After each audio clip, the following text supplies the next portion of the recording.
Of CME Outfitters, I would like to welcome you to today's educational activity entitled Tackling Barriers to Genomic and Biomarker Testing in Precision Cancer Medicine, Integrating the Latest Evidence into Practice for Community Oncology Clinicians. In this episode, we will be discussing the community oncology approach to genetic testing and biomarker interrogation. Today's program is supported by an educational grant from Merck Sharp and Dome LLC, a subsidiary of Merck & Co. Inc. Now, I would like to introduce the faculty. Again, I'm Banu Arun, professor at the Department of Breast Medical Oncology and co-medical director for clinical cancer genetics at the University of Texas MD Anderson Cancer Center. And joining me today is Dr. Kurt Schalper. He is Associate Professor of Pathology and Medicine and Medical Oncology at Yale School of Medicine. He is also Director of Translational Immuno-Oncology Laboratory at Yale Cancer Center in New Haven. Welcome, Dr. Schalper. Thank you very much for the invite and the introduction. I'm very happy to be here and look forward to discuss this important topic. Thank you, Kurt. So let's start by reviewing our learning objectives for today's session. After participating in today's activity, participants should be able to implement best practices in genetic and biomarker testing for cancer immunotherapy. Okay, let's get started. Kurt, could you start us with a definition of what a biomarker is in oncology? Yes, absolutely. So conceptually, a biomarker is defined as a characteristic that is objectively measured and evaluated as an indicator of a normal biological process, a pathogenic process, or a pharmacological response to a therapeutic intervention. However, this is a very broad definition, and biomarkers can further be classified based on multiple different variables. One very typical is based on the type of specimen. We can define them as tumor biomarkers, blood biomarkers, or other fluids. The second one is relative to the analyte or the molecular substrate in which the biomarker relies on, and there are proteomic biomarkers, genomic, transcriptomics, etc. But then the most clinically relevant classification is based on the purpose of the biomarker. And then we have diagnostic biomarker, pharmacodynamic markers, prognostic biomarkers, and predictive. And I put an asterisk on predictive here because that's really the one that we used mostly in the clinic, which allows us to define treatments or allocate treatments better as opposed to the other biomarkers. So one important thing why biomarkers are relevant is because today the oncology practice is subject to what we initially called the personalized oncology approach or precision medicine approach, in which we're trying not to just treat generically cancer based on anatomic location, but really extract the dominant biological features using an array of different molecular technologies. And you can see here in the slide where we are usually obtaining samples from the tumor or blood or other solutions, and then analyze different analytes, including DNA, RNA, and proteins. The idea of this approach is to be able to identify and pre-select the patients with the highest likelihood of benefit from treatment and the least risk of toxicity. Just as an example of how this actually works in the clinic, you can see an algorithm on the right where after usually diagnosis of cancer in a patient, there are multiple options for what we call ancillary testing. And this ancillary testing can occur in different sample types. As you can see there, liquid biopsy, tumor, or other specimens. The most important point is that different tests are based on, for example, genomic alterations, and examples of that are things like EGFR mutations, KRAS mutations, or in the germline setting can be BRCA mutation, for example, associated with risk. In the protein space, we generally detect biomarkers using immunohistochemistry, and HER2, for example, or PD-L1 are great models of this protein testing. And then the RNA or transcriptomic analysis is a little bit behind, I would say, in the number of approved indications. But in breast cancer, it's actually very common to use recurrence score or assays such as MammaPrint or Oncotype DX. So these are examples of biomarkers that use different samples and different analytes.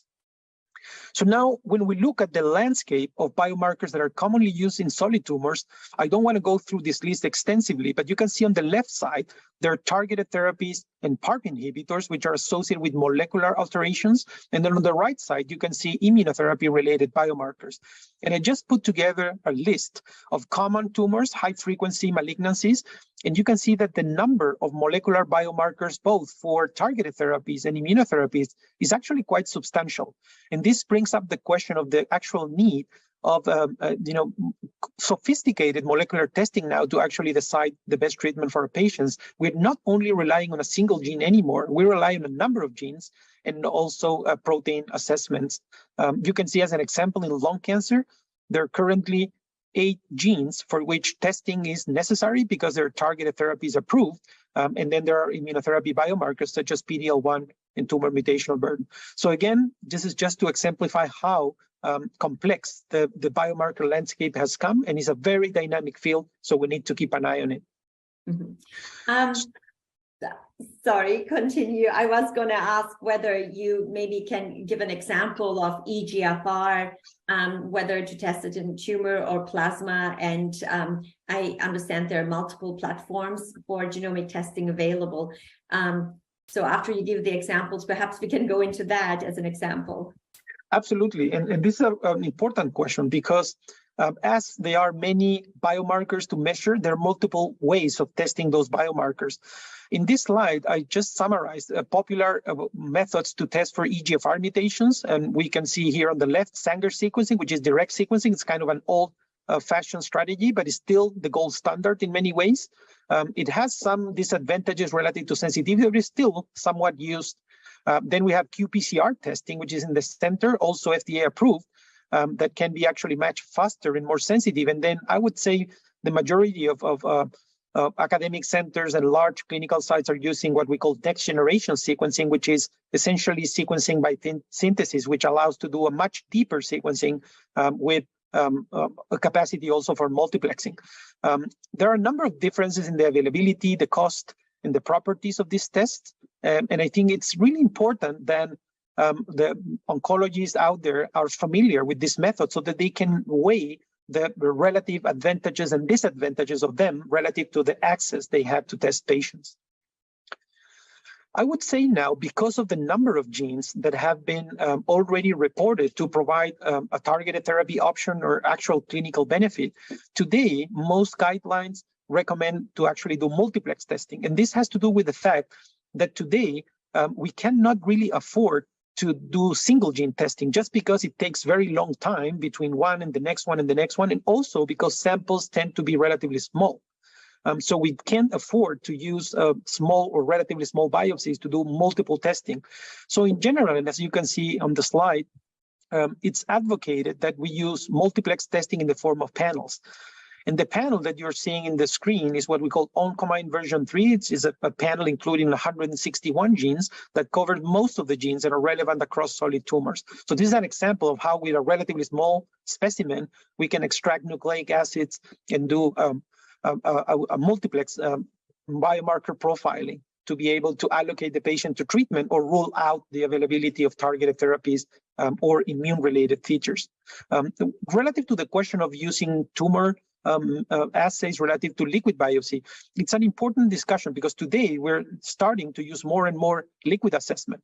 However, it's important to note that the liquid biopsy is great because it's not invasive and can be done longitudinally, but it doesn't really have a very high sensitivity and has a relatively high fraction of false negatives, which is in the neighborhood of 25+%. So today it's not recommended as a diagnostic tool, and we're generally using it more for monitoring. And only can be used for diagnosis when there is an impossibility to get a tumor biopsy. So the current use of liquid biopsy is more in the monitoring than in the diagnosis, and a tissue biopsy is still preferred for diagnosis. Then for monitoring after treatment, liquid biopsy is unparalleled value. Right. I think that is a very important point, Kurt, because liquid biopsies are so much easier and it's widely available. One really thinks it could replace it doing in the tumor tissue. But as you pointed out, the 20% false negativity is a high rate for diagnostic purposes. Do you feel that our community oncologists and laboratories are aware of this? I think it's a major distinction that needs to be out there to use it more for monitoring rather than the initial diagnosis? I think there is slowly the uptake of liquid biopsy is spreading out, and I think with that there is the risk of people overusing it. So I think it's important to understand that just because the name includes biopsy, it doesn't replace an actually tissue biopsy. And I think until now, and until the technologies maybe get better, I think we shouldn't be thinking about replacing it. And this is something we need to be very clear at this point. Mm-hmm. Thank you. Do you want to tell us a little bit about the EGFR mutations and TKI resistance? I think that is very relevant, and many tests are actually ordered because of this. Yeah, this is actually quite connected with the liquid biopsy. So one thing that has become evident after broad use of targeted therapies is that there are frequently resistant mechanisms, what we call acquired resistance to targeted therapies. And they can come in different flavors. Sometimes we call on target, which means that the gene that we're targeting with the drug can have secondary mutations, and this EGFR is a good example. There are secondary mutations that mediate resistance, but then there are a number of off-target resistant mechanisms, which are mutations or alterations in other genes. And you can see here in the slide that in the case of resistance to EGFR, TKIs, or tyrosine kinase inhibitors, there are a number of possibilities, such as MET amplification, MET rearrangements, ALK rearrangements, and alteration in other oncogenic pathways. So this brings up the need to actually do consecutive testing. So it's not good enough only to test a baseline and initiate targeted therapy, but now it's also becoming necessary to retest the tumor after acquired resistance and try to identify a treatment option for those patients. This is much accessible using liquid biopsy, as you can imagine, because those patients can be monitored over time. And I think this is a very, very common use of liquid biopsy. Identification of secondary resistant mechanisms, and then with the possibility to include a new treatment for that situation. Right, thank you. This is very, very, very informative.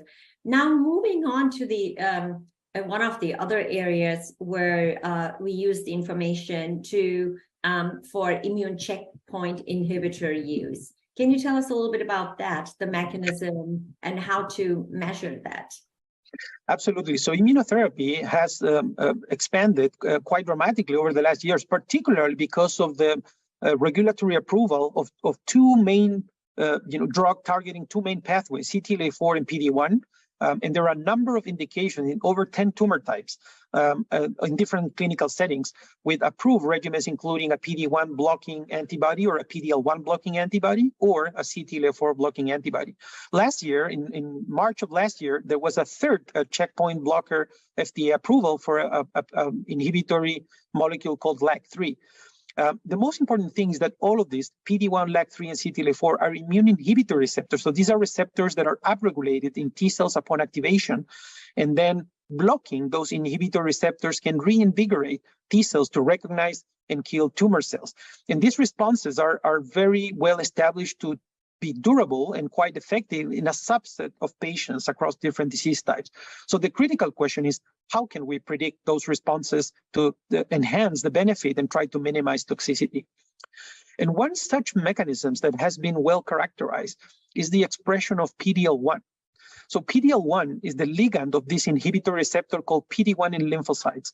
And these tumor cells essentially hijack a system that it's meant to be mediating peripheral tolerance to avoid tissue damage. And what it does is the tumor cells upregulate PD-L1, usually based on the sensitivity to interferon gamma produced by lymphocytes. So essentially, upon immune pressure, tumor cells upregulate PD-L1. And that PD-L1 activates and ligates PD-1 receptor on lymphocytes and essentially induce T cell dysfunction and sometimes death. And this is a mechanism by which a number of tumors evade immunity. There are different mechanisms by which tumor cells can upregulate PD-L1. Some we call extrinsic, which is usually cytokine-driven, or intrinsic, which is oncogene-driven. But the bottom line is that this phenomenon can actually happen in the tumor microenvironment and can better be detected looking directly at the expression of PD-L1 in tumor cells and also non-tumor cells. So as you can see here in this image on the left, we have an immunohistochemistry for PD-L1, which is the brown staining. And then on the right side, we have an H&E. And you can see that these tumor cells there are upregulating and overexpressing this protein PD-L1, which is a strong indication that they're evading immunity using this mechanism. In this setting, there have been a number of biomarkers that have been approved to support clinical use of PD-1 and PD-L1 blocking agents based on this staining of PD-L1. And unfortunately, there were each drug or each company developing a drug targeting PD-1 or PD-L1 developed their own PD-L1 immunohistochemistry assay. So we ended up having a number of different assays that are indicated in this slide. You can see there 22C3, 28A, SP263, and so on and so forth. What is interesting is that for both probably biological reasons and technical reasons, we ended up scoring and having cut points for PD-L1 differentially across disease types and across treatments. And you can see here in this algorithm that, for example, for lung cancer, the typical cut point use is 1% and 50% to decide treatment, as opposed to gastric cancer, for example, where there is a very unique scoring system called CPS, or combined positive score. The bottom line here is that there are a number of different ways to test PD-L1, and there's disease-specific and treatment-specific. And I think knowing well what is the disease context and what is the proper assay and interpretation to do is critical to be able to treat the patients correctly. Another interesting thing about PD-L1 is that we have learned the hard way that all these assays are not interchangeable, unfortunately. So when we have compared the scorability of different assays in the same specimens, we have seen prominent deviations across pathologies. So what this indicates is that, unfortunately, we cannot just take one assay and use it for every tumor and every treatment, and there are treatment-specific indications that need to be respected. I have to say, though, the majority of the assays are concordant, and there are a few LDTs or laboratory-developed tests that actually have high concordance with the other, FDA-approved companion diagnostics. The interesting thing that you can also see in this slide is that the scoring systems of PD-L1 are also very different. There are a number of ways. Some scoring systems capture only tumor cells, which we call TPS, or tumor proportional score, and there are combined proportional scores and immune cells and T cells. A long story short, the scoring of PD-L1 is complex, and it's assay dependent and tumor type dependent, and understanding these differences is critical to be able to deploy the optimal treatment in the proper label. Yeah, Kurt, I think you really made an important point about the cutoffs, concordance, staining, scoring, and especially that different tumor types have different, cutoffs for indications. We, for example, at our institution usually use the NCCN or FDA-approved guidelines and testing assays that is recommended. And I assume you at Yale are doing the same. But of course, a lot of tests are done and ordered outside academic centers in the community. And do you think, and it's good that there is, concordance amongst these, assays and scorings, but do you think there is an importance of educating community sites to make sure that it's important to know the differences in cutoffs and the scoring? And because at the end, treatment decisions for the different tumors will be made based on that. Absolutely. I think at this point, it's fundamental to have a clear understanding on what are the right assays for the right disease context, and most important, actually, how to score and interpret those results. As an example, we at Yale, we incorporated different assays. We have more than one assay available that cover most of the indications, but then we report them in different ways depending on the tumor context, so that we essentially provide the information to the treating oncologist in the language that is appropriate for that particular disease setting and treatment context. This is, I would say, complicated because, as I just mentioned, this can vary substantially. So I think it's fundamental for the community oncologists to be aware of what is the disease context, what is the right assay to test, and how to interpret that. And I think this is also related with the practice. I also have to say that you need to be careful because some of these indications change over time. So what actually was approved 3 years ago may not be approved anymore, or the indication might have slightly changed. So it's really important to be aware and monitor this type of indications. Right. It's very dynamic. So following up on the guidelines and the data is definitely very important, especially when new drugs and indications come along with FDA approvals. I want to switch now to another subtopic that relates to tumor mutational burden. Can you tell us about that and how it's assessed and how it's used to decide for immunotherapy and across which tumors? Is it tumor agnostic? Yes, so this is another interesting immunotherapy-related biomarker, because this is a genetic metric. So it's a genomic biomarker for immunotherapy, and this biomarker emerged essentially by a correlation between the number of mutations that were present in different tumors and the likelihood of response to PD-1 axis blockers. As you can see in the figure, most of the cases with high response rate, more over 30% or so, were tumors that were known to be frequently mutated or have a lot of mutations, like cutaneous squamous cell carcinomas, melanomas, and lung carcinomas, or mismatch repair deficient tumors. So essentially, this correlation opened the possibility that the selection based on the number of mutations was possible. And this was actually demonstrated in Keynote 158, which you can see some of the results in the slide, where a clinical trial was conducted in a tumor agnostic fashion. So every tumor type pretty much, and this was a solid tumor, they were treated based on the baseline analysis of tumor mutational burden. And it was clear that those tumors with more than 10 mutations per megabase using an FDA-approved assay were actually derived more benefit from treatment with PD-1 axis blockers. So this actually drove a tumor agnostic approval of tumor mutational burden with that 10 mutations per megabase cut point for every tumor type across all the span of disease, including pediatric tumors.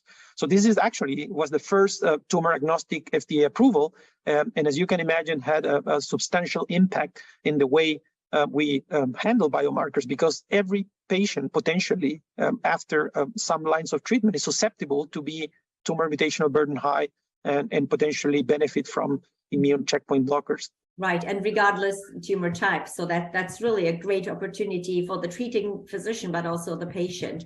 When physicians order the tumor mutation burden assay, which ones should they order? There are several out there. Can you give us some basic comparisons to guide us? Absolutely. So as you can see in this table, the golden standard or reference for tumor mutational burden is essentially whole exome DNA sequencing, which is not really a clinical grade assay in most situations. This essentially looks at the whole coding region. So we're talking about 20 to 22,000 genes. And then we calculate the number of mutations per megabase of area sequence. As I mentioned, this is not very commonly used in the clinic, although some sites use it. But there are two panel-based assays that have received FDA approval to measure and clinically use tumor mutational burden, which is the Foundation assay and the Sloan Kettering Impact Panel. The particular thing about this assay is that they're relatively large gene panels in which the representation of the number of mutations is considered to be adequate to be able to call the tumor mutational burden as a biomarker. There are a few other ways to obtain this metric, but in general, I think the panel testing is the most used at this point, although the whole exome sequencing is the sort of academic reference for that. One important thing, though, is that it's important to be aware that this panel-based testing is not perfect. And as you can see in the slide, this is data from Checkmate 26 trial that tested nivolumab in patients with advanced non-small cell lung cancer. And for a subset of patients, both exome sequencing data was available in Foundation 1, so panel testing versus whole exome. And you can see there that using both assays in the same specimens, about 10% of cases were misclassified. So this is just to say that although panel testing generally works and there is a label approved for that, you need to be aware that it has a substantial amount of misclassification relative to whole exome sequencing. Thank you. It's again important to see that there's some discordant. Again, switching to a related topic, how about mismatch repair deficiency? How do we measure that, and how does that affect our treatments? And is that again another pan-cancer tumor agnostic assay? Yes, so this is another interesting, has a lot of similar elements to tumor mutational burden, because mismatch repair deficiency or microsatellite instability high, it's actually a genomic metric, again, associated with defects in DNA repair and accumulation of non-synonymous mutations in tumors. And early work by Luis Diaz and colleagues actually was able to show that those tumors with high mismatch repair deficiency or microsatellite instability high, regardless of their location in histology, were susceptible to be sensitive to PD-1 axis blockers. And this is what you can see on this slide with the different survival curve and a very, very strong waterfall plot on the bottom right. So this data actually, plus other trials, drove again to agnostic or tumor agnostic approval of microsatellite instability as an immunotherapy biomarker. So again, we have a second genomic metric from the tumor associated with sensitivity to immunotherapy. One interesting thing about mismatch repair deficiency is that it's actually clustered to some extent in a few tumor types. And if you can see in this slide, where a large number of tumors from different locations were analyzed for microsatellite instability, and this was using not a clinical grade assay, but whole exome sequencing, it was evident that 3 tumor types actually contribute or have the highest frequency of microsatellite instability, which are colorectal cancer, uterine carcinomas, and gastric carcinomas. So this opens the question of when to test microsatellite instability. Should we test every tumor? Some institutions test only these 3 tumor types with a high frequency. Some institutions test more. But what is interesting is that there may be slight differences in the cut points that need to be factored that we're currently learning about. But it is, at this point, a viable biomarker for immunotherapy. And again, the testing approach varies a little bit depending on the context. And talking about testing, it's really important to see, as you can see in this slide, that we have been testing for microsatellite instability way before it became a biomarker for immunotherapy. And it was a common marker used for patients with Lynch syndrome and other problems. So there are currently a number of tests that can be used in the clinic to test for microsatellite instability, and you can see them in the table, in the figure. The upper one is the PCR. So this is essentially a capillary electrophoresis test where we test for 5 mononucleotide markers, and it has some advantages relative to sensitivity. But a very commonly used test is also immunohistochemistry, generally for 4 IHC markers, as you can see in the center panel. And the absence of mismatch repair proteins in tumor cells can actually be an indicator of mismatch repair deficiency, and we generally can test that very quickly in the clinic. Many institutions do both, actually do the IHC as a screening and then confirm with molecular testing, and more institutions are now using next generation sequencing, as you see in the bottom panel, that has, again, the advantage that it can come in a panel, so we can simultaneously test for many genes, tumor mutational burden, and microsatellite instability all together. So it's like a one-stop shop and can provide information for both biomarkers for targeted therapy and also immunotherapy. Thank you, Kurt. I think, you told us you gave us a lot of data about this topic. But I think one important question is, do we think that these assays are either underused or overused or used optimally? Are there existing algorithms how to navigate through all of these very important tests that have very important implications for different tumor types, or that are tumor agnostic, for different medications or common medications? How would one community oncologist and labs, community facility labs, navigate through this? Yeah, it's a difficult question. I think the complexity and the speed in which changes, I think, demands, to pay a lot of attention. One way, that I advocate for is essentially continue medical education, and to some extent also try to get some level of specialized care, so that you have to you can somewhat manage the information that comes out. In general, guidelines that are widely available, like such as NCCN, capture all of these aspects, and they're updated very frequently. So I think the access to information is not the problem. But the volume of information and the speed at which changes, I think, demands special attention. And then relative to the labs, I think it's a challenge too. Labs need to adapt quickly, update the assays. and the testing. And I think it's ultimately it's an educational process that needs to be continuous. And I think we need to be work in tandem, between the labs, the clinics, and ultimately our patients. Sometimes the patients, they learn about the treatments and biomarkers, and they come to us and they educate us too. So I think it's a little bit of the three-way educational process, but needs to be a continuum to be able to be successful. Mike, thank you very much. Now, let me try to wrap this up and put it together. So today we discussed that biomarkers can be used to support optimal cancer management, that there are several ways to measure genomic biomarkers, such as Sanger sequencing, qPCRs, and next-generation sequencing. We discussed multi-gene panels are preferred over single gene testing. And we also discussed immune checkpoint inhibitors, blocking cancer-mediated immune tolerance, and that there are different cutoffs and different PD-1 assays and scoring systems. And also that biomarker tests vary. We have TMB assays that can have significant differences amongst themselves, and that MSI is preferentially tested in tumor types with high prevalence using IHC and PCR. So thank you, Dr. Schalper, for that very interesting and difficult discussion. I would like to close out this program with some SMART goals, which are smart, measurable, attainable, relevant, and timely.